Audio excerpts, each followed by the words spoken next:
Welcome to Civil Discourse. I am your host, Wesley, along with my co-host, Steve, and we're here to give you today's news from both sides of the political spectrum. Today, I got my guy Steve here with me yet again, and we're going to talk about a little bit of we got Trump, Putin, Zelensky. We got Gabbard. She came out and she's kicking people out off getting rid of their national security clearance, which is kind of crazy. She's been probably get kicked off a bunch of Democrats. We all know how that goes. And we also got this whole DC debacle that's going on for you guys. How are you doing today, Steve? I'm doing well. How about yourself, Wesley? I'm doing halfway decent. I can't complain. I can't complain. I'm still here, and we don't have National Guard on our streets right now, so I'm doing halfway decent. I'm pretty sure they're going to be coming to a street near me. Keep it up, and you'll have them there. And that's what we really believe that too. We really think this is for a reason. We'll get into that for you guys later. We're going to start off the show with news of we won't just call it today, but the biggest news we got going on, which is Trump, Putin, Zelensky, and this whole entire Ukraine war that we're dealing with right now. My personal opinion on the war is that I hope that let's hope that Trump can get something settled with it, because none of us want to see this thing go any further. Suited and full of praise, Ukraine and allies woo Trump away from Putin. What a difference a suit makes. After his February fiasco in the Oval Office, Ukrainian President Volodymyr Zelensky's fabulous fashion decision, as well as the golf club, a personal letter, and support of European leaders he brought with him, appear to have helped shift the mood of his high-level White House talks on the peace with Russia. While the Kremlin publicly smarted, a sense of relief swept through Ukraine across Europe, and after the summit Monday with President Donald Trump, Zelensky hailed it Tuesday as a truly significant step toward ending the war. His team came away with talks relieved that worst-case scenarios were avoided, and pleased that Trump now appears to recognize the crucial importance of security guarantees for Kiev to secure any peace agreement, and the need for the U.S. to play a role in those arrangements. A source familiar with the Ukrainian government's thinking told NBC News. So, Steve, what was your takeaway from this? Did you feel like Trump was a great mediator for this? Do you think he did a fair-handed job when he met with Putin and then when he met with Zelensky? What was your take on this entire? Well, I'm gonna quote somebody that I just heard about yesterday about what she said, and that would be former presidential candidate Hillary Clinton. Okay. Stated that she would nominate Trump for a Nobel Peace Prize if he got this process done. That right there, that one statement says a lot. When did she say that? Was it the day before? It was during the whole process. Okay. But to me, that says a lot. It says a lot for what he's trying to do. Yeah, it's going to take some time, but at least he's trying to get it done. It didn't happen in the last administration, and which is no fault. I'm not going to blame Biden for that. I think we were at a point, in his 4 years where we thought Ukraine could possibly win this whole thing, right? So it was giving them arms, giving them the means to fight back. Mm-hmm. But I think now we've hit a point where it's not looking too good for Ukraine. It's not looking good for Zelensky. I think it's time to finally all the parties come to the table. Do you think that, when I look at a victory for them, it was never going to be on the battlefield. That was not going to happen. You have a much larger, stronger country in Russia and their allies, which are China, North Korea, probably Iran. Who knows who else they're getting weapons from that we have no idea about, that's sticking their nose in this business. And they have way more people. So they have way more access to troops. They're getting troops from all over in all these other countries. That was never going to happen. What it really was them standing up, and because they were within, I think, 3 days or whatever it was, less than 2 weeks, they were almost ran through Kiev in the very beginning of this war. Then they got pushed back when we were supplying them with weapons. I think the biggest damage came in, I'm sorry to say it, is when Trump came into office and he started pulling weapons from Ukraine. When he started pulling our intelligence from Ukraine. I think that's what kind of hurt them more than anything else. This was never about them winning. This was about them holding the line, because this is about Putin taking back the former Russian blocks. That he's not going to what he thought was he's going to run through run through Ukraine and head over to Poland. That's what he thought. Belarus even had to tell him, hey, don't come over here. And Belarus is an ally of his. They were like, oh, hey, don't come over here with that, because we'll, you put nukes over here. Don't forget, you did put some nukes over here for us. So I really feel like, to me, I won't quote someone, but I'll kind of give the gist of what they said. They said that Trump's not really negotiating peace; he's negotiating Russia's standpoint at this point in time, and that's what I feel like. And I know that sounds like me just being very partisan, but I feel like that's what he's doing, basically saying, "Hey, you're going to have to give this stuff up and give up everything you want." And that for peace, that's pretty much what you're going to have to do, and that's not a very good way of. Well, I look at it this way. You had all these people that came over from Europe, different leaders from Europe and the community over there that we invited over. And I look at it's on their doorstep. Okay. The issue is on their doorstep. It's not on ours. Okay. We've not lost blood. We've only lost weapons. That's all we've lost in this fight. But it's up to the Europeans to take this stand now and fight back. I think from Zelensky's standpoint, he's got some considerations to make. Okay. How far does he go with this? How far does he take the killing, the deaths of his soldiers, his civilians? How far does it go? At what point do you say enough's enough? Okay, I'm going to have to think about conceding the Donbass region or Crimea, or what will it take for Putin? Because what did Putin do after he left? He bombed them again. Yeah, this is telling you he doesn't want peace. He's been doing this. He's been doing this in Trump's face this entire time. Oh yeah, buddy. Come over and play in Trump's face and go back. I get what you're saying. But here's the issue for me. You have, again, and I've brought this up numerous times. A lot of people give Trump flack for going out of his way to bring a Putin over here, and it looks like he's standing him up and putting the red carpet out for him. Troops, but he's not the first person to do it. Rolling him out right in front of his plane. He's not the first president to do that during wartime. In fact, Hillary Clinton took a damn reset button over there during wartime. During wartime, you know what I mean? No, you invite him over. You're inviting him over. When. Put him in a. But did you see what he did? He made him walk limo. He made him walk through 2 stealth bombers and flew a B-2 over his head. Come on, that's intimidating stuff. And did you see his reaction when it happened? He looked up.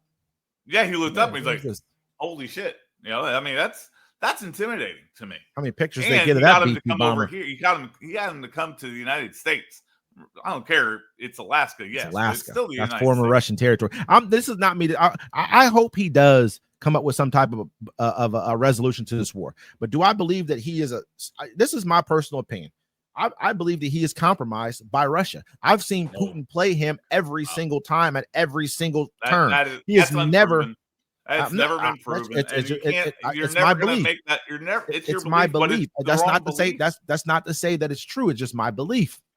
I'm not coming with, but there are facts that kind of do precipitate. Do I believe someone who gives you money can compromise you? Yes, I believe that. China did it with Biden. I believe someone who gives you money can compromise you. That's the same opinion about Biden. He was compromised by China and Ukraine. We didn't see. We saw was a staunch support for Taiwan under Biden. We also saw an immense increase in our chip making ability under Biden to make sure to thwart any kind of efforts from China holding us hostage if they did take Taiwan. So there's a lot of things he did to kind of show that. So all of America is in business with Chinese. But that's not to say, this is not me. I'm not here to defend whether or not Biden had business dealings with the Chinese or what was going on, because I think a lot of our politicians are bought. That's not to say that, but I believe that Trump I would agree with that. And I can't sit back. Oh, there's nothing you're doing with Ukraine. There probably is. But do I believe that Ukraine is a good cause for us? Yes, I do. You know why? Because I believe that Russia is our enemy. And that's a messed up thing to say, because I've never been to Russia. I don't know anyone. I know some Russians. I do. But I believe through diplomatic and political, things that have happened in the world, that they're our enemy right now. And there's just no other way around it. Would it be best if they were not? Yeah, it'd be great, but they are. And I think we both have the same goal. But now that Ukraine is going to have Article 5, they're not going to be a part of NATO, but they're going to have the Article 5 assurances.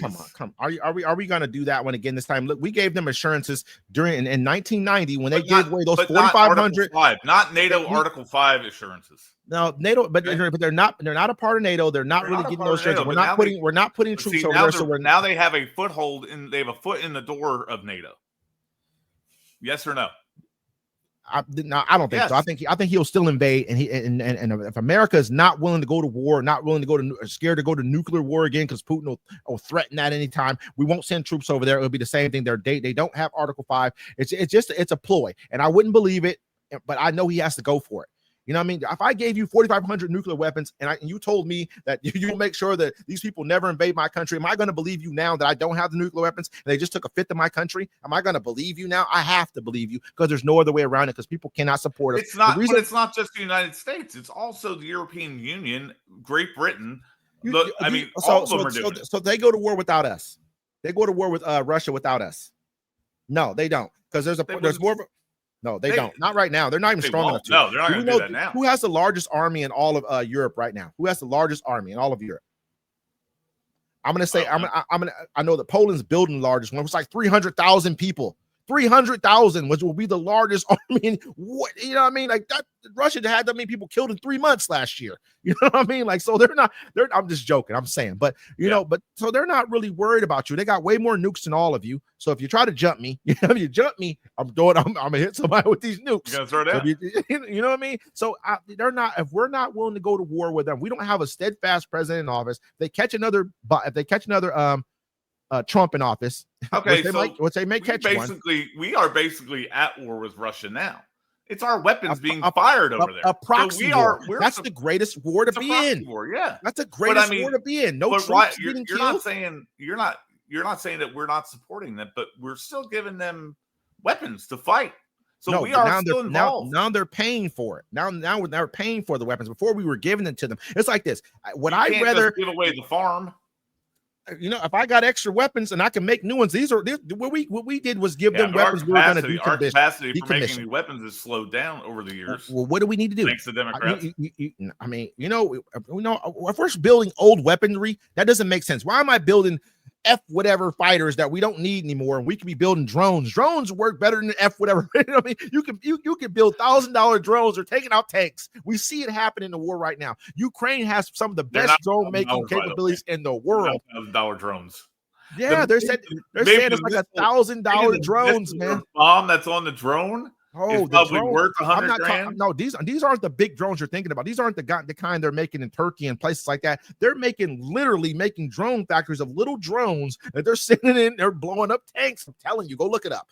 They talked about it like, hey, we're making these little makeshift. Not all of them are like this, but most of them are. When you see those drone swarms, they're not the huge drones you're seeing. They're small.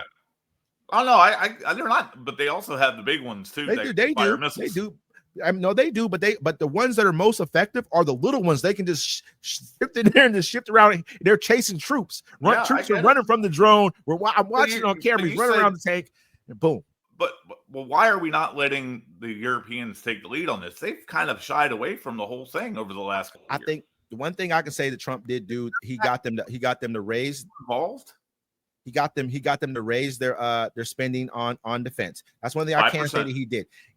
But we have to understand that, we've been one of the biggest things. We have bases all over the world. And the reason why we had these bases all over the world, because we were taking control of the act of all shipping lanes. And we had control of that.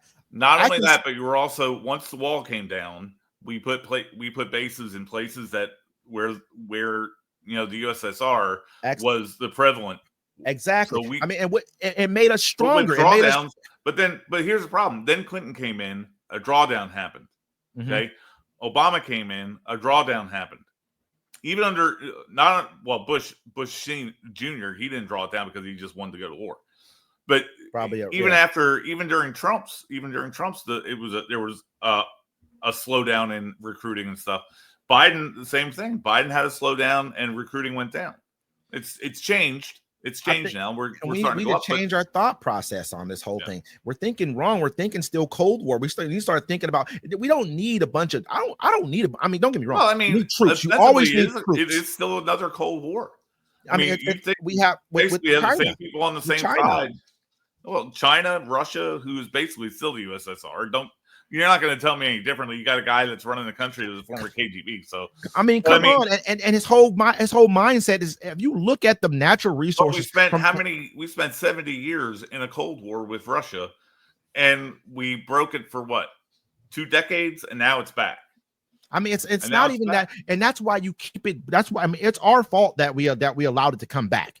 We allowed things to happen that we should not have. We turned our back and started paying attention to Afghanistan and stealing oil from the Middle East, or we don't even call it the Middle East. You know what I mean? From Asia.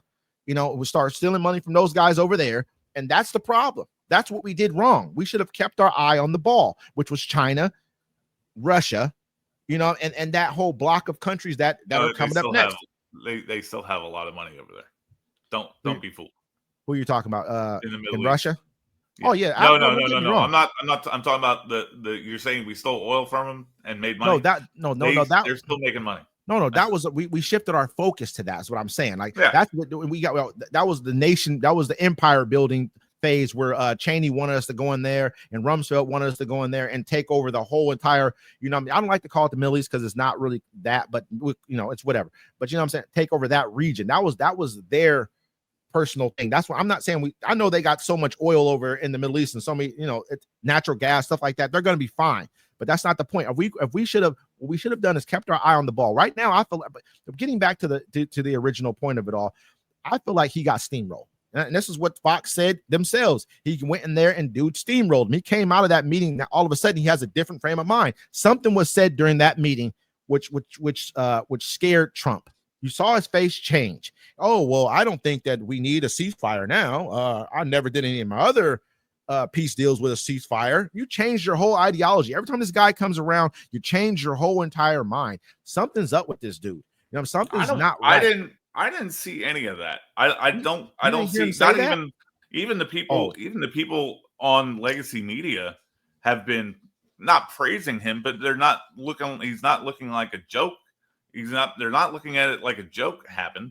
Did you hear about? They're sitting there telling the world, hey, you know, we need to do something about this. That's why you invite all those European leaders over to get them more involved. Because you think that's why they came? I don't think that's why they came. I think they came because of what happened last time. I think they came. No, they came because we invited them over. No, I believe it, but I believe they came because of what happened last time, because of the debacle that happened last time in the White House. When Zelensky was there, when he sat there and he basically tried to, you don't have the cards, and treat him like dirt. This is because we have a bad president. They brought him over. It wasn't because of that. That's not why. You needed to get them involved because they got more of a stake in the game than we do. I mean, 100%. That they have to be involved more because A, they're giving more money to NATO. B, they have the wherewithal to push back on Putin too. We can't be the world's police. Okay. Mm-hmm. Somebody else has to take the mantle away from us over there. We can't do it all. We have to get them involved, and they have to do more. That's why they were here. It wasn't because of what happened with Zelensky last time. It's because Trump needed to get them involved, and that's what he's doing. I think that too, but I think that really the big part of it also was so that it did not have a replay of the last time when he was here. They can't afford that. They can't afford to lose America in this. We are basically, I mean, if you look at it, if you add up all those countries who are probably, most of the countries who are in NATO, we probably have a larger population than all of them almost put together. Probably a good chance of it. You know what I mean? Like, so if you know, at the end of the day, it's not our job to be the world's police, but without NATO, America is not America. NATO's owed money. NATO's like having a person who's been around for a long time and has spies in every single country, because most of them have colonized the whole entire world at some point in time. So they're everywhere. That's what NATO is. It's basically the house's money. Period. And that's why we are. But to me, I look at NATO like we need to keep friendships with them. We need to start looking at the rest of the world for what it really is. The world is changing very, very rapidly, and we need to start not just focusing in on Europe, because it's no longer just about Europe and that part of the world anymore. It's about South America, Africa, Asia. I mean, so there's a part of Asia that's growing at such a rapid pace that pretty much. But the problem is Ukraine's not worried about those other places in the world. They're right now. focused on surviving. Not right now. They're Not focused right on now. surviving. Not right now. They Absolutely. need, and what they need to do is, at what point though do you say enough's enough and you say we're done? Go ahead and take that. We're done with it because just have it. So just take. I don't know. I'm not the one. I'm not the one that's going to sit here and say yes. That's exactly what they need to do because it is a scary proposition to lose that. Yeah, I mean that's your people. You give up your people. You give up a lot. They basically are a landlocked country almost right now. Know that, right? Yeah, and you give up access to the Black Sea. Right? I mean, the Donbass. More or less, they have a little sliver of land still. I want that does have access to the Black Sea. I mean, but that can be taken from them at any given time because they decide to go ahead and invade or say that they want to annex something or say that, these people over here want to become Russian. They can do the same thing all over again. They've done it in Georgia. They've done it in several places. This is why. What incentive does Putin have to stop? None at all. Unless you give him part of that region to say, all right, is that going to make you stop? For now, I don't know. I honestly don't know. I can't say that's a good thing or a bad thing. That's a horrible thing. That's like appeasement. My opinion would be it's a bad thing, right? It's appeasement.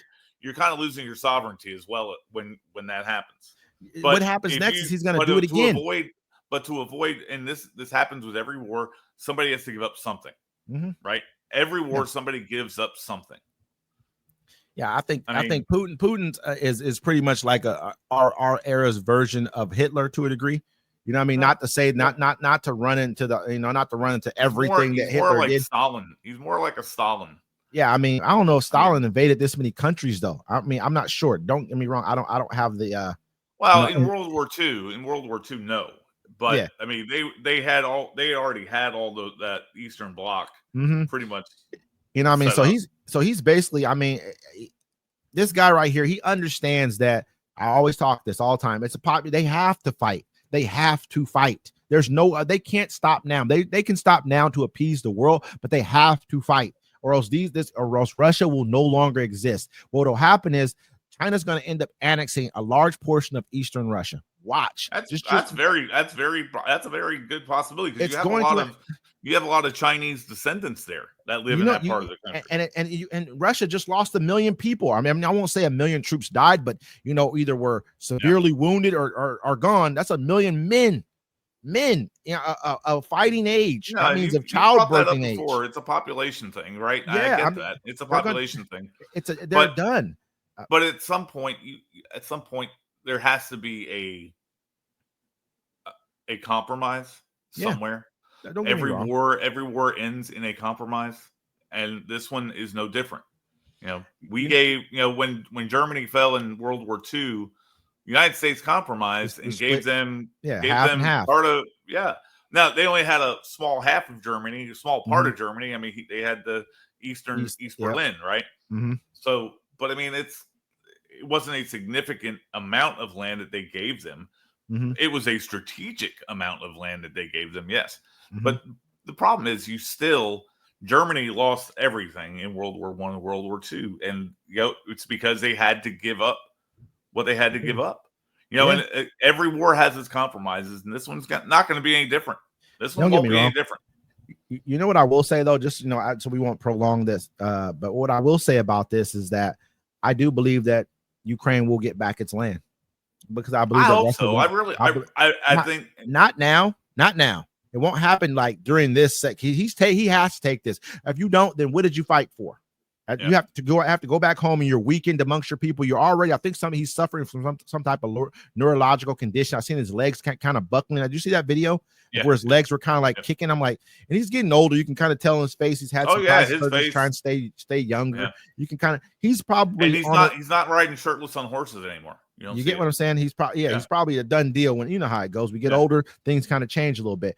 And so at the end of the day, I think they will, only because I think Russia will not be able to hold this land. They just won't. I think at some point it'll be after Putin's gone. Yeah, I don't know who's going to take over. Absolutely. I don't know who's going to take over for when he dies or when he gets taken out of power or what happens. But eventually somebody hopefully comes along and has some damn common sense over there and can be a real leader for those people. Because right now they don't have one. No, they have a bully. They have a bully. Absolutely, and it's just me. You don't appease a bully. Not You don't. If you do, then we all know how this kind of. Sometimes you got to give your lunch money up. Sometimes you got to give that lunch money up. Don't get me wrong. They're gonna take this loss. They have to take this loss, but either that or you keep fighting it until the last man's gone. They got to take this loss. But eventually that bully gets his comeuppance. Absolutely. I know you have we want to talk about Gabby Gifford. Gabby Gifford. I got Gabby Tulsi Gabbard. I'm sorry. I'm sorry. I know that's your girl there. That's She's not my girl. Not saying it that way. I know that you guys really like her over in the Republican Party there. You know what I mean? Oh yeah, I think she's swell. She's swell. Okay. What do you got for her? All right, so we're gonna talk a little bit about this. So here's the headline: Gabbard removes clearances from 37 officials at Trump's direction over politicizing intelligence. Director of National Intelligence, the DNI, Tulsi Gabbard, on Tuesday announced her office had stripped security clearances from 37 current and former intelligence officials, accusing them of politicizing and manipulating intelligence. A DNI memo sent out on Monday included names of officials who worked at the CIA, NSA, State Department, and National Security Council, including former Obama DNI James Clapper, who Gabbard claimed told officials to compromise normal procedures to rush a 2017 intelligence community assessment related to Russia's influence in the 2016 election. So, give me your thoughts on that.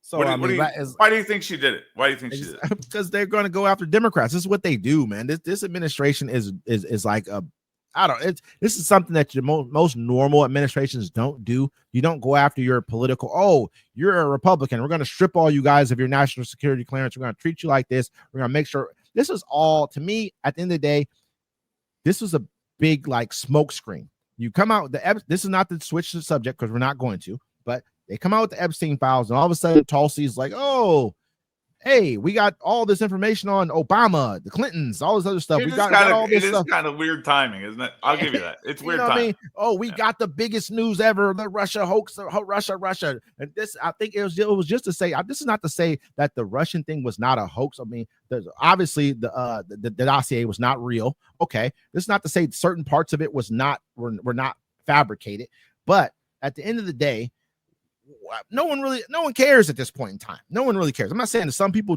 may or may not. I guess some people do, obviously, like yourself. But most people are like, you know what? We don't really care about that. We've moved past that point right now. You've been president 2 times ever since this ever happened. No one cares. Okay. Obviously, people voted for you, so they didn't believe that you were a part of some Russian scheme. So, I mean, why are we talking about this now? When did this become a bombshell thing? So, go ahead. I mean, just to give you a little bit of education on security clearances. Give me the education. When you leave the service, you leave the government, your clearance goes bye-bye. Why these people still have their security clearances, I have no clue. They don't need them. They're not there to get briefings anymore. They're not making decisions on what's going to happen in the intelligence field. Zero amount of influence there. So why do those 37 people still have a clearance? Answer that question. They probably, I guarantee you, Trump and his people probably still had clearance except for the one, but that's probably how they do business in Washington. They probably don't have the uppermost level. They probably don't have the level of security where it's like, hey, you can go in here and see these particular classified documents. This is all like this. If they're read in, if they're read in, they can still do it. That's why they have that. This is like a dog and pony thing, what she's doing right now. I'm going to pull these clearances. They're probably like, oh, you can go into the White House, or you can go into this place over here, like little stuff. They probably don't have I bet you they can't go into top level briefings. I bet you they can't do that. I bet you no former Democrat or former Republican who when the opposite party's in power can walk into a briefing and be like, I'm going to sit here with but you guys. I still think they get it. If I'm not mistaken, I could be wrong. It's been a long time since I was in the military and had that clearance. But they can still get briefings on certain things, certain aspects. They're probably low level briefings, nothing that's probably. But again, you know what I mean? What's the point of having it if you don't use it, or you're not like I'm saying? Because if they ever get hired back in again, they can get that clearance. Well, like I'm saying, right back on. It's probably customary that this happens. I mean, this has probably been going on for administration after administration where people don't lose those clearances because it's like once you're in, it's like a fraternity for most of these people. Once they're in, they can talk to each other about different things. They're not worried about it. But this was just I'm a parade you around like I just did something big. Oh, we just cut 37 security clearances from these people because they're just, I mean, come on, let's just be real over here. No one really cares. Most of you guys are bought and sold to other countries already. Most of you guys are passing information to other countries already, both parties. You know what I mean? It's happening. This is what so you know what I mean? If you're saying that, so you just answered my question. They don't need no. What I'm saying is they're probably not getting new information. And the new information they're probably getting is probably from people who they've done business with in the past, or probably people from other different administrations. People are not Democrat, Republican most times when they're in those positions. Most times they're for themselves. They got friends from both sides of the aisle. Except for if you work for Trump and you have no clue about what's going on here. You're just in here because it's like, you know, who can I find that's the worst possible candidate who's never been involved in anything like this ever before in their life and would do a horrible job of listening to what I say. And then Trump's going to choose you. That's who he's going to choose. That's who he's chosen basically for all positions that he's had right here. The worst possible people. I haven't seen anyone very, very good. Maybe Pam Bondi to some degree, but she hasn't done a very good job either. Her own party has called to kick her out. So this is me. I don't know why they took away these people's security clearance who's been in every aspect of our government for years. Obviously, they can't be trusted to have one because they tried to pull a hoax on the American people. That's yet to be determined. No, that's been determined. By who? It was a hoax. By who? It was in the Mueller report, for Christ's sake. Come on, wake up. No. You're saying that the dossier. This isn't the same. That's the Russia hoax. That was allegedly done by Hillary Clinton, right? She's the one that's done all that. You know what I mean? But why do you think? Where do you think they got the FISA warrants from? Because of the dossier. Dude was already president at that time. He wasn't going anywhere. He was president. Didn't matter really. I mean, they could say whatever they want, but they had no real power. The only person who had power at that time was Comey. He's the only one who was still in office. Who else was still there? Was Brennan in there? I don't think he was. No, I don't think Clinton or any of those guys were there. No, the only one was still there. Was Comey. No, this was in January prior to the inauguration. The dossier came out in January prior to that. It came out prior to that. Yeah. I don't remember that. Why do you think they got the FISA warrants for Carter Page? I don't. They remember. were looking into him because they lied about it to the FISA court. I don't know. I can't say that I know that for sure. So I mean, I'm pretty sure you probably have a better grasp of this whole entire thing that happened in 2016 that's not affecting us one bit. But hey, if they have proof that they did this stuff, if they have proof. You like to use the word cabal. It's cabal, but that was a cabal trying to get a cabal. When I say cabal, you said cabal one time. I don't remember saying cabal. I don't say cabal. You said you want me to have said cabal. That's this. We'll go with it. Cabal. We'll go with it. You say cabal, but you said cabal. I was like, well, we're not in Afghanistan. But anyway, go back and watch. Go back and watch. I believe you. Go ahead. It was during the Epstein episode that we had. Anyway, regardless, they tried to circumvent the justice system, the intel system, all because they didn't want Trump to be in office. They made it look as though he was in cahoots with Russia. And I know you're going to say, well, he was, but there's no proof of it. This is what I'm going to say. It was all fake. Russia. If you have those emails, I need the emails. The next day they show up. I don't know. You know what I mean? To me, if I call on you, I say, we already talked about that one. Beelzebub. We already know. If I call on Beelzebub, listen, if I call on Beelzebub, the next day, wherever I call the shows up, it sounds like we might have some type of something in cahoots right at that point in time. You might have called. You might have called him about something. You know what I mean? That's how I'm looking. I'm like, man, it sounds real strange to me right now. I'll tell you what, though, you screwed up somehow. That deal that you made with him to keep Trump out this second round. I didn't make a deal. That one up. I wish I would have. I wish I would have taken the deal. I was trying to save my soul. I was like, nah, we'll see what happens. I think people have more common sense than to vote for this guy. But hey, from a person who's held a top secret security clearance, I get it. You know, I've told you before. My biggest thing about Hillary, I didn't care. You know, she could have been the greatest presidential candidate that ever lived. But what she did threw me completely for a loop and away from her, period. She could have had great ideas. She could have been a great president. But anybody else who would have done that would still be in Leavenworth today. Period. End of story. Okay. She got nothing.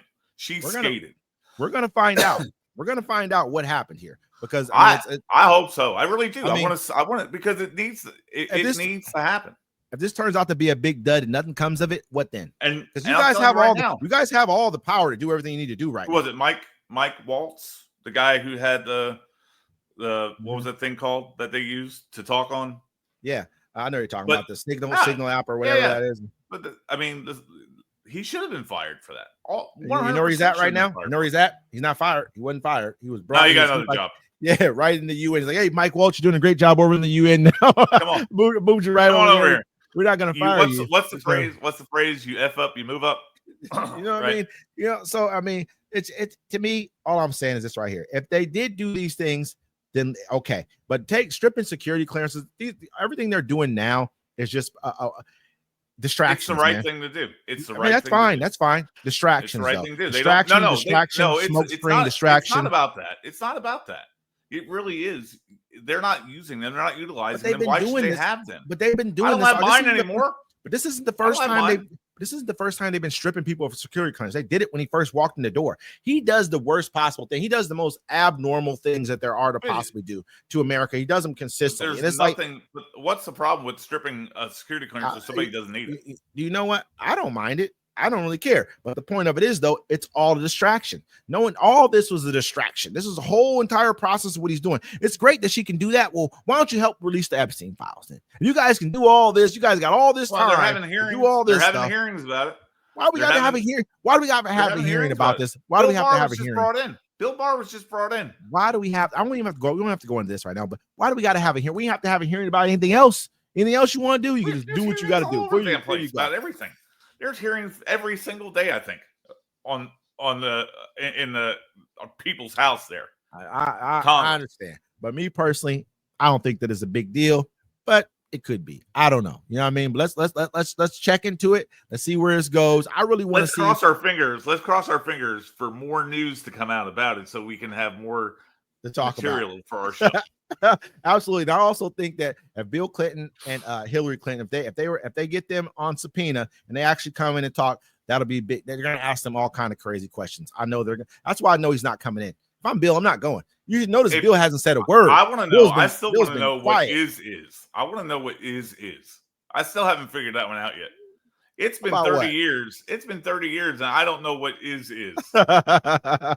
What's your definition of is? Bill was a different creature. He just was. He's not. If I'm Bill's been really, really quiet. If you think about it, he hasn't said a word. Pete, you ever heard anything like Bill? Just be quiet, okay? He might just drop off one of these days. We might not, you know what I mean? He might just be finished. Like, oh my God, you know, Bill's one of our better presidents, I should say. When it came as far as the economy was concerned, he was a decent president. Bunch of other stuff I can't really vouch for him for. I'm gonna Trump adds firepower to National Guard presence in DC. The number of National Guard troops patrolling Washington, D.C. will more than double in the coming days after Mississippi, Ohio, South Carolina, and West Virginia in the past several days committed troops to President Trump's federal takeover of the city. Coupled with indications that the Guard members may soon be carrying weapons, a reversal of their initial orders, the new deployment marks a major escalation of Trump's efforts to take over law enforcement in Washington. The roughly 800 D.C. National Guard troops already deployed in the capital will be joined by about 200 personnel from Mississippi, between 300 and 400 from West Virginia, 150 from Ohio, and 200 from South Carolina, beefing up a presence that has largely stood idle around typically low-crime, tourist-heavy areas in the city. Crime is out of control here, and it's clear something must be done to combat it, Mississippi Governor Tate Reeves said in a statement Monday, becoming the latest Republican governor to answer to Trump's administration's request to send National Guard members to Washington. I mean, this is just. Let me hear your viewpoint. I don't even want to jump into. I really want to hear what you think about this situation. Is Bowser's the mayor's name there, right? I'm not absolutely sure. Miriam Bowser, something like that. Anyway, I believe Bowser is her name. Okay. But she was one of the first people to come out and thank Trump for it. She's a Democrat. She's the mayor of DC. Washington, D.C. I don't know about that one. I'd have to see that firsthand. I'm going to tell you why I couldn't believe that, because I don't believe that she's going to thank someone for taking over her city from her. When she has a low, her crime rate has been falling. She's going to thank you for coming in and federalizing her city that did not need to be. She's basically saying, I'm not doing my job. It'd be like me saying, I'm not doing my job. Fire me. It's not about doing the job. It's not about not doing your job. It's about not having the resources to do the job. I mean, but her crime rate has fallen. It's not. I don't think it has anything to do with that. I think they were doing just the murder rate has dropped. Yes, murder rate. Overall crime rate probably has dropped. You know what I mean? I think the overall crime rate has probably dropped. Why are we sending federal troops into American cities? I think that unless there's anarchy, total lawlessness, I mean, unless there's some type of purge going on, that's the only way we should be sending in federal troops into any American city. Right now, this is my personal belief. I think that he's trying to create a buffer zone because he knows he's going to go into other cities. He doesn't want people at the White House door, at the gate, pushing the gate in, trying to get him rioting. This is what I think he's trying to do right now. I've watched him have troops walk around the city talking about, hey, Donald Trump really wanted us to help you. They said Trump saying like 20 times to these guys who are just sitting on their stairs. You got your ID on you? Why are you asking me for anything? This is America. Where are you asking me for anything? Why are you even walking up talking to me? Why?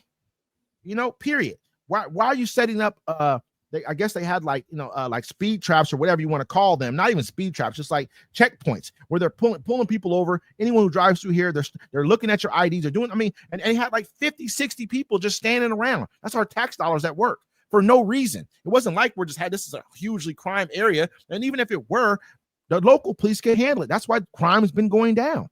It doesn't make sense to me at all. Year end of, let's see, 2024 and 2025, right? Mm-hmm. Year end for 2024, as of August of 2024, there were 114 homicides. Right now, as of the same time, as of August 19th, there's 101 homicides. Okay. Now, let's see, that was for the year of 2023, and there were 274 homicides.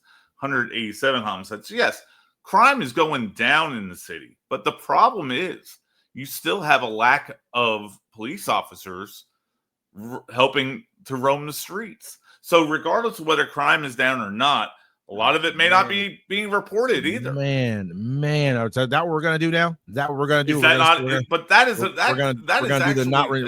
go with the not reporting now. So now I'm gonna go with the what is. Now we're gonna ask that question. What is? No, I mean, like, come on. How many less police are there than there were in 24 and 23? How many? Well, we don't know. I don't know that number. Right now, there's less crime. Maybe I should turn some of these police officers into doing something else. Maybe they should be doing, maybe I should bring in some mental health experts. Maybe some of this has to do with other reasons. Maybe some of this has to do with, maybe I should invest that money elsewhere. That's how I look at it. If things are getting better, this is an overreach. And we don't see this and stop this now. It's a problem. You've already done it in LA. You've already sent in 2,000 National Guard there. You're sent in 700 Marines over there as well. Now you have governors of poor states who have fentanyl problems and debt problems and healthcare problems and all kinds of other problems in their state telling you crime is out of control. Do you live there? Are you from there? You got cities within in your state that are out of control. That's the problem, but you don't want them in yours. You want the migrant workers working there, huh? Because it's just crazy to me. This is just total anarchy. It's becoming to the point to where you're pitting states against states, man. It's a problem. You do know what anarchy means, right? I'm talking about. You're not using it. I'm talking about from a government standpoint. I'm talking about from a government standpoint. That's I'm talking about. Anarchy is being against the government. I'm talking about basically they are. If you really look at it, they are a bad thing. They are when you look at it, they are against the government. They are against the actual, because this isn't a real government to me. I don't look at Trump as being a true form of American government. I believe he's an authoritarian. They are against the actual laws and the way America what is ran. This is what they are. Wait, hold on. The way they're running things, it's a fact.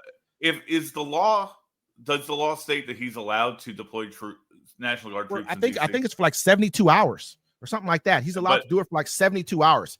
If there's some type of I think that's the article. I think I read this somewhere. I believe I read this somewhere. It's like for a certain amount of time he's allowed to do it for. It's not for like, I can do this. And there has to be a reason behind it. If he does it outside of the 72 hours, it has to be like some kind of emergency reason. And he's making up lies to continue on with this because there's not an emergency. That's why people are standing around with their arms like this, just not doing anything because there's nothing going on. There was no problem to begin with.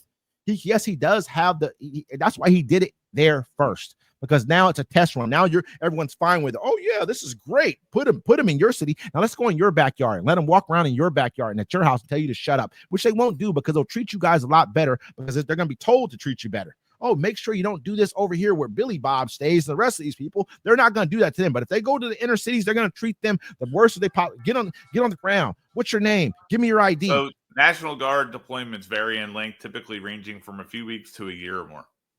No. But I'm talking about for the law that he used in order to do it in D.C. It's different.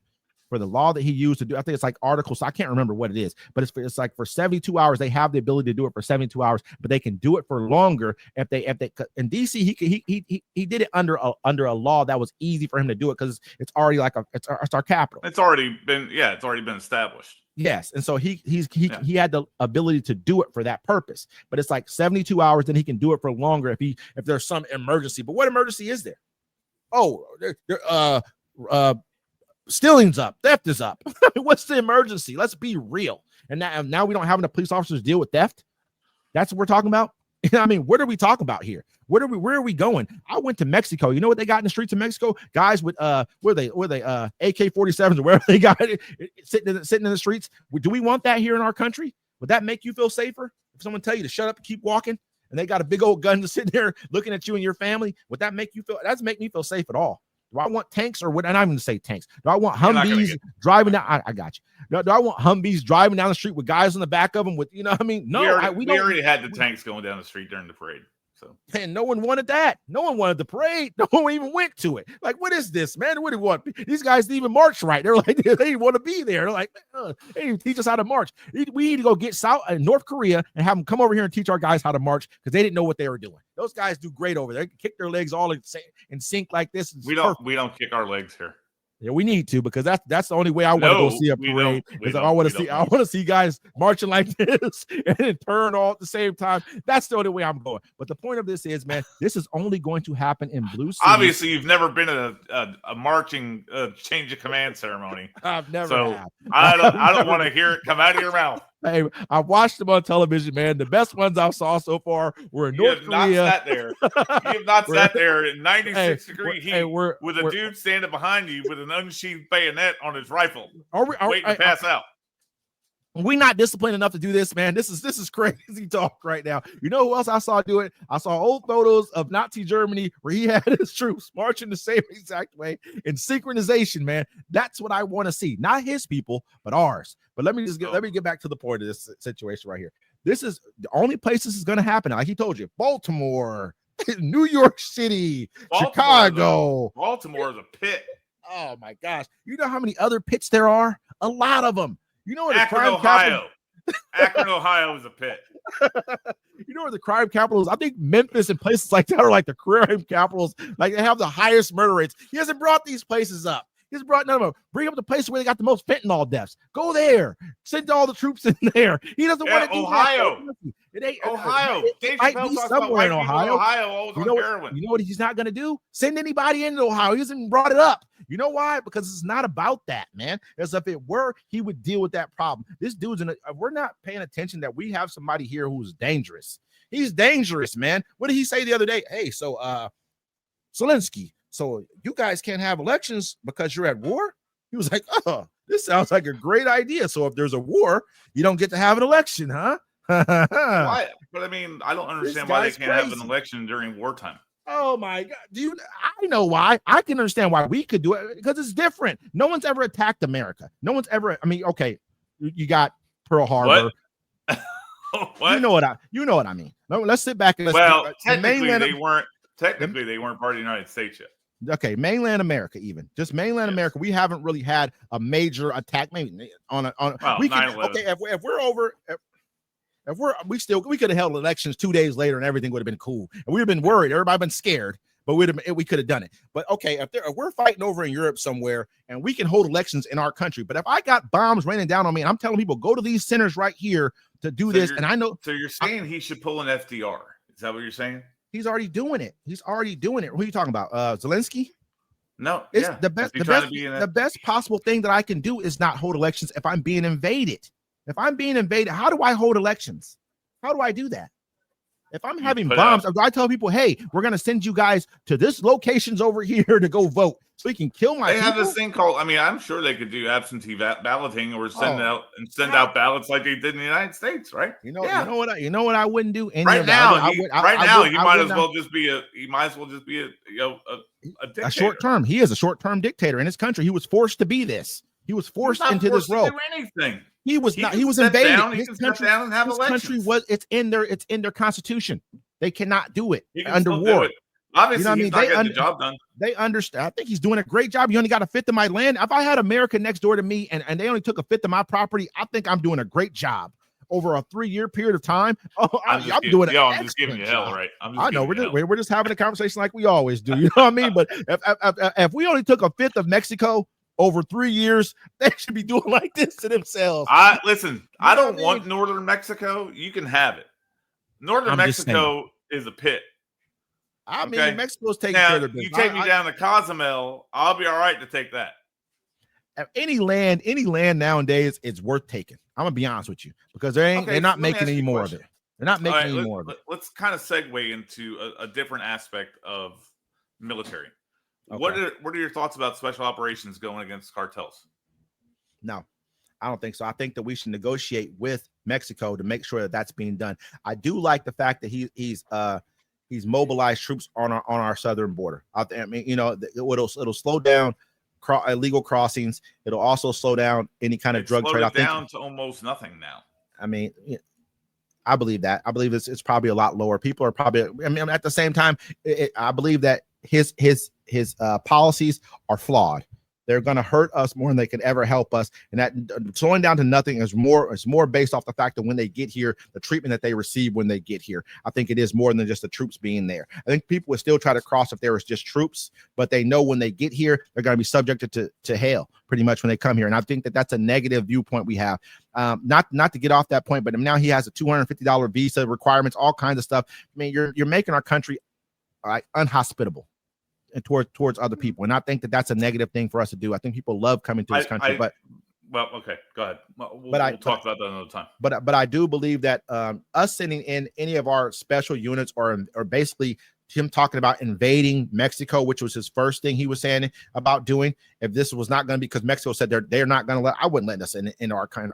If it was me out of Mexico, no way in hell am I letting America, especially not Trump, come in here and do anything because he's going to go ride roughshod over your people. So yeah, but Mexico's not doing anything. Mexico's not helping the situation at all. I think that us and Mexico have a hand in the drug trade. I believe it 110%. We have these guys are turning themselves in record. I mean, is it conspiracy that we had that the Reagan administration was helping getting drugs from Nicaragua, the CIA, and everyone else? That was 40 years ago, man. 40 years ago. So just because we found out that one time does not mean it's not happening any longer. It's not happening at the extent that it used to be. Do we think the people who are bringing in tons of drugs into this country do not have people who they're dealing with on both sides? Are we? Well, I don't doubt it. JP Morgan, they got caught. They get caught with $25 billion worth of cocaine or something like that on a boat on a JP Morgan ship. Yeah, I mean, do we? Yes, it is rampant. The drug money is. Why are we not allowing then the special operations people to go and kick their butts and take them out? This is what I believe. I believe anything you do. What are you against there? To me personally, if it's me, I'm going into another sovereign nation and doing anything to a sovereign country. That's our friend and our ally and our southern neighbor. But what if they say it's okay to do? If they say it's okay to do, then that's a different situation. That's totally different. Yeah, I mean, that's a totally different ballgame. They said it was okay to do. No, they did. I would never. I mean, if I'm them, I'm not letting you in here. I believe that Mexico probably. Well, I think it's already a done deal. At the end of the day, we have to already understand that our country is tied into this through our people. We take away certain pleasures from our people.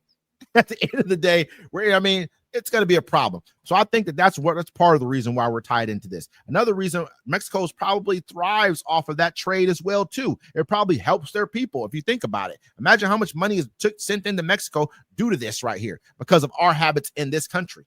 You know what I mean? So that's another thing. But I just don't feel like we should be in our neighbor's backyard telling them what to do. But I do believe we should let them know, hey, we're going to defend our border, and you guys need to like somewhat take care of the situation what's going on in your country. And there could be deals made to stifle that a bit more. I do believe that.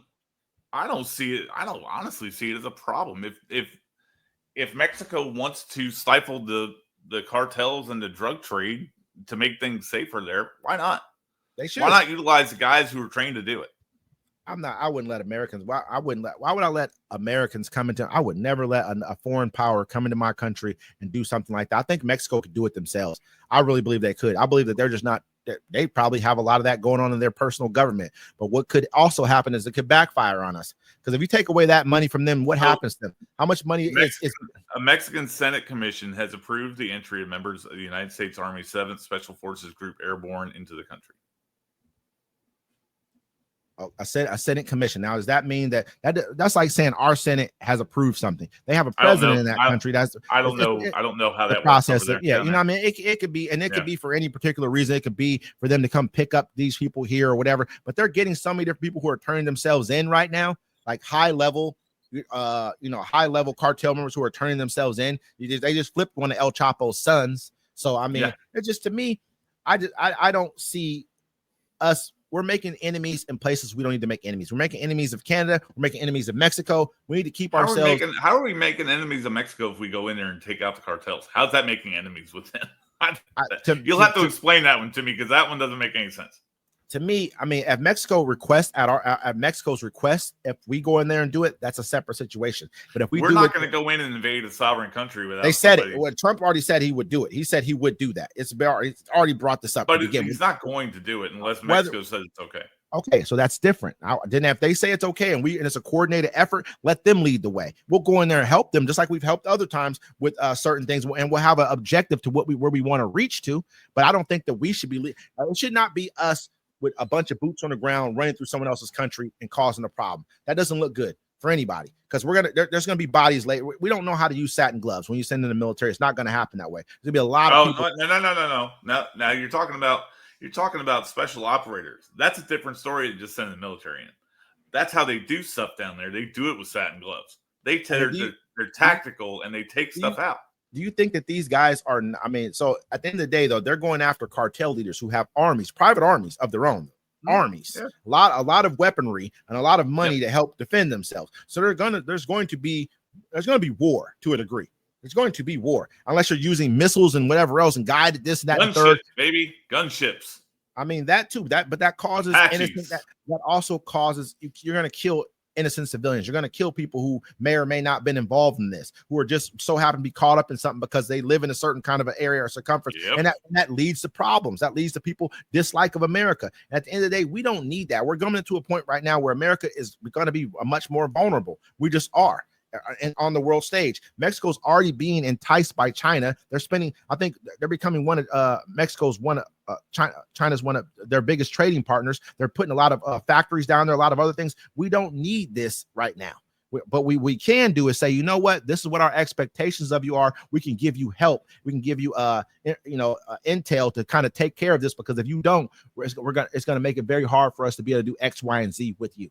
Period. Yeah, but the thing is, you have to remember that the reason you send special forces in, they're small units, right? They're not like brigade size, battalion size. They're small 12-man units going in at a time to take out specific targets. Let me ask you this question. So should Mexico be sending in special units into our country to take out the people who are buying all the drugs from these people over here, who are making the supply, who are making the demand for the people to even bring in the drugs? That's what we have. That's what we have DEA, ATF for.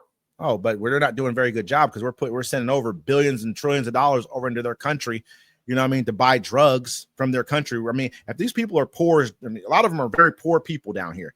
So if you tell me that I can make some money off these rich Americans who have a huge demand for products that they can't get, but they can get them from you, what am I going to do? So who is the real problem here? Is the person who supplies it or the person who's demanding it? It's want both. this now. It's both. So why shouldn't they send in troops over here to stop that? Because the money's, if there wasn't a demand, there would not be a supply. Well, in order to stop the demand, you got to stop the supply. I mean, right? There's not. That's no, the first thing. I don't. I mean, This is what I'm gonna say. You can't stop a demand. You can't stop a demand if there's still a supply.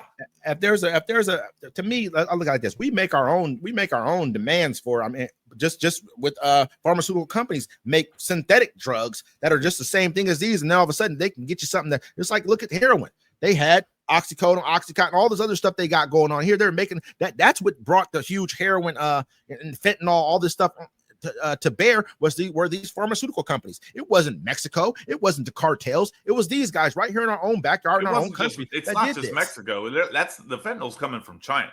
Yeah, but the agents of it are coming from China. A lot of the, I mean, but the point of it is, though, the demand arose from pharmaceutical companies here in this country. So should these other countries say, you know what, since you guys are making our people who are poor find ways to make money off you, who are rich, who are demanding that you give us something. Whoa.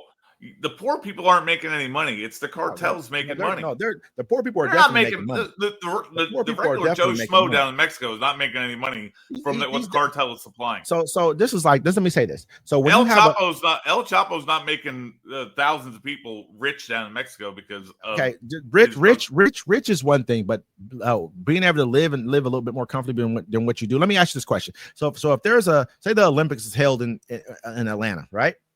The main hubs of the Olympics are going to make money, but there's peripheral people off those who are selling T-shirts, who are selling food and whatever else. They may not be rich off of it, but their life is a little bit better off due to the fact of whatever's going on. So there's a lot of people making money off this drug trade. A lot of peripheral people making money. Yes, but they're not making. But the problem is until you stop the supply. Do you think Americans are going to say, "Oh, we're not going to do drugs anymore. We'll just give this up now. This is over." But if you stop the supply, if you stop the supply of fentanyl coming into this country, it's something along those, do something to at least slow it down. What did we do in Prohibition? What did this country do during Prohibition? They stopped all the people from making alcohol. That was done. And granted, they bootlegged and they did it. You know what I mean? Like, it's going to happen. Americans, we have tried. Listen, we have tried this. We have tried with marijuana stores throughout the country. Yeah. For places that are legal, and they're still selling it on the streets for cheaper and crappier. So what's the point? They want to legalize marijuana federally, but what's the point if it's still going to be? They're probably buying more off the street than they are at a dispensary. The reason why I say you should legalize it because it should not be a crime to smoke marijuana. It shouldn't be a crime. It's never been like a thing, or this person on marijuana, they went on a rampage and killed 50 people. You know what I mean? If they're going to go on a rampage and eat out McDonald's, pretty much what they're going to go and do. You know what I mean? That's the worst thing a person on marijuana has ever done. But they made it into this huge. Marijuana was a higher schedule. I don't know if that's higher or lower, which is the better. It's a higher, worse schedule than fentanyl for a long time because they used it in the war on drugs as a ploy to hurt people, hippies, and people of color. We already know this is. I mean, so we got to stop. I mean, to me, I do believe that if Mexico asked us to go down there and help them with that problem, we should go down there and help them with that problem. Do I believe that us looking at Mexico's like they're the problem? No, they're not the problem. It's us. We're the problem because one way or another, somebody, whether it was Colombia, Colombia's the problem. Whether it's this other place, you're the problem. It's always somebody else, but it always comes back to roost here because at the end of the day, we're the ones who want the drugs. But the issue is the governments in those countries where they supply it aren't doing enough to stop it. You know why? Because they're making money off of it too. Because they're poor. These people are poor. They're crooked. Else. It's not about being poor. They're crooked. They're being paid off. Are we trying to say? Well, I mean, we have to remember. You don't think they're not being paid off? You got to remember, we've created a lot of these crooked governments through sanctions and through killing their leadership and a lot of things that we've done. We created a lot of these problems that come home to us. This isn't the first one. We got to look at. Okay, look at when they had the heroin, when they were getting it from, what was that? I can't remember. Something. Marseille's, they were getting heroin from over there as well too. They were getting heroin from Vietnam. There's so many different countries that were bringing in different kinds of drugs into our country. When does it become the problem of we want the drugs here? They were bringing in so many drugs. America said, we're gonna start producing our own dope. Hey, pharmaceutical companies. What was the one? I forget the one who just got hit for like $14 billion. Pecklers or something like that. Got hit for like $14 billion. Yeah, they just say, we're gonna produce legally. We're gonna let you go ahead and legally produce your own dope here in this country and start another scourge, which is how we got to fentanyl now. That's how we got here. So I'm just saying, I don't want to sit back and always point the finger at other people when it's really, we're going to find a way to get some drugs here no matter what. We'll make some synthetic drugs here if we have to. I'm not gonna sit here and argue that point, because that does happen. Yes, but I do think that we need to help Mexico, help those countries fight back and get rid of those cartels. It will make a big difference. We've done it before. We did it down in Colombia. We did it in a bunch, and what happened? Now they're quiet. Down there. You went down there. Yeah, that's what happened. You went down there.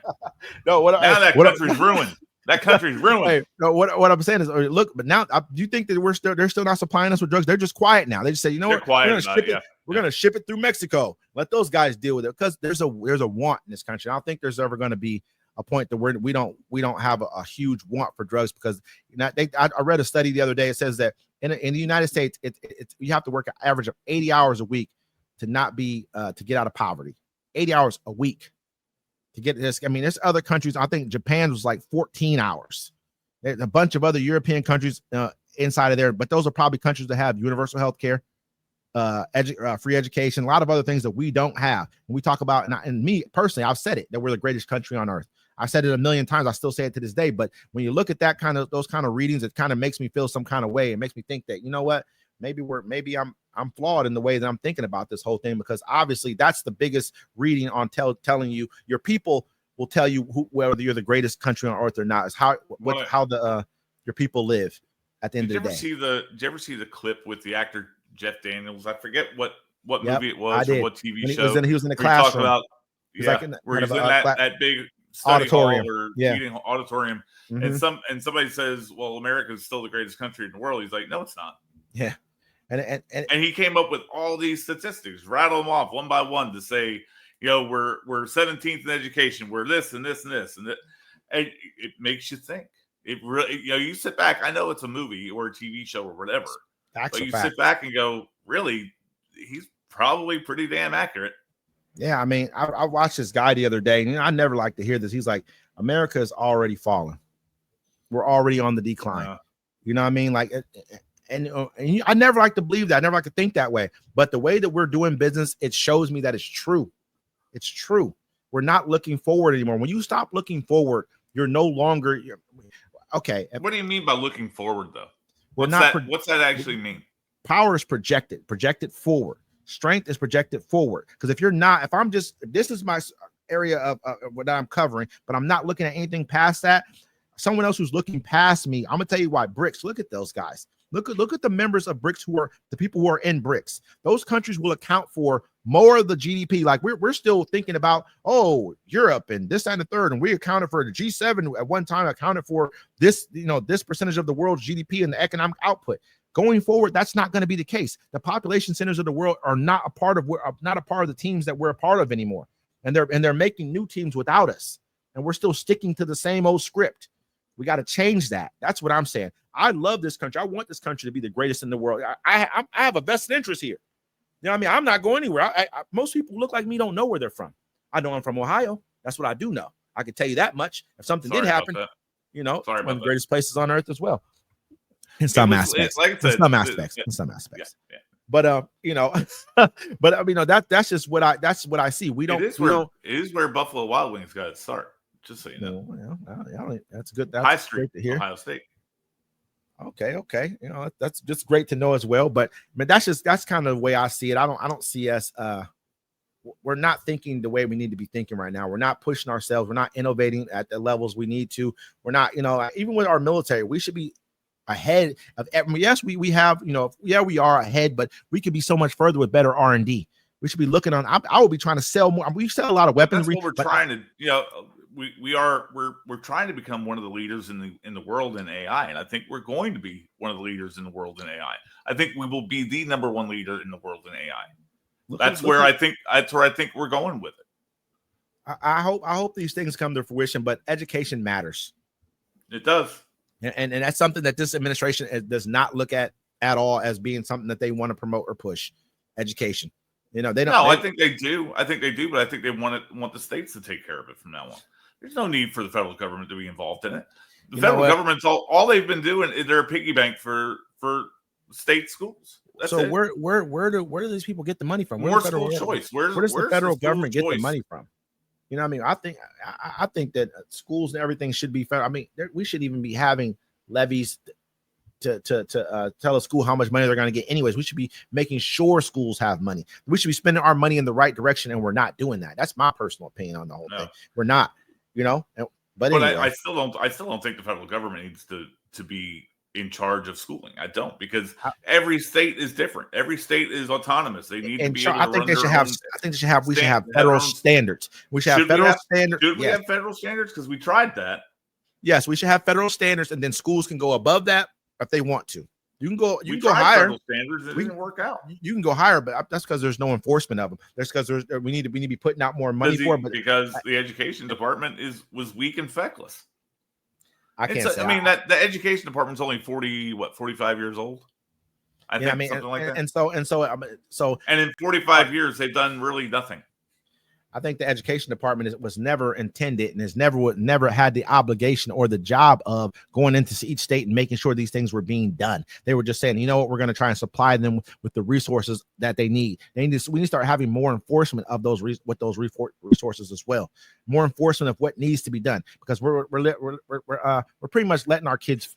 I won't say they're failing. I won't say they're falling behind, but we should be the greatest nation on earth when it comes to education, and we're not. I think we are when it comes to higher education, but not. My wife's a high school. Is a high school English teacher. Mm-hmm. She comes home with horror stories every day about these kids. They don't care. They don't want to do anything. They just want to look at their phone. That's all they're doing.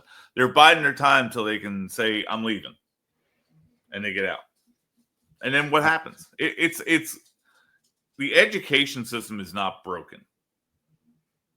I think it's the kids that are broken. So that means the parents are broken. It's the families that are broken. Yeah. And that goes for every ethnic group in this country. Period. It's not black, it's not white, it's not Hispanic, it's not Asian. It's all of them. They all they're COVID was a huge detriment keeping kids out of school. Because they said they followed the science, but there's no science around it. But what I'm getting at is the education system doesn't need to be run by the federal government, because they can't run themselves. They're running themselves, and every administration runs themselves into the ground. And it's just getting worse. Education system was never led by the federal government. I think that we should have federal standards. I think we should have a better federal program put in place. I think states should be held to that higher standard and made sure that they're upkeeping those standards. That's all I really think. I would like to see something like that, but we had 45 years to do it and nothing was done. Absolutely. So you have the national education, the teachers unions, who have way too much power in this country. They have way too much power. They have too much sway, and that I think that has hurt education in this country. Absolutely. But anyway, good episode, Wesley. With that, this is the episode of Civil Discourse. I am your host, Wesley. This is my co-host, Steve. We'll see you guys soon. Thank you for joining us. Thanks for joining us. And Michael Jordan is still the best basketball player of all time. LeBron James.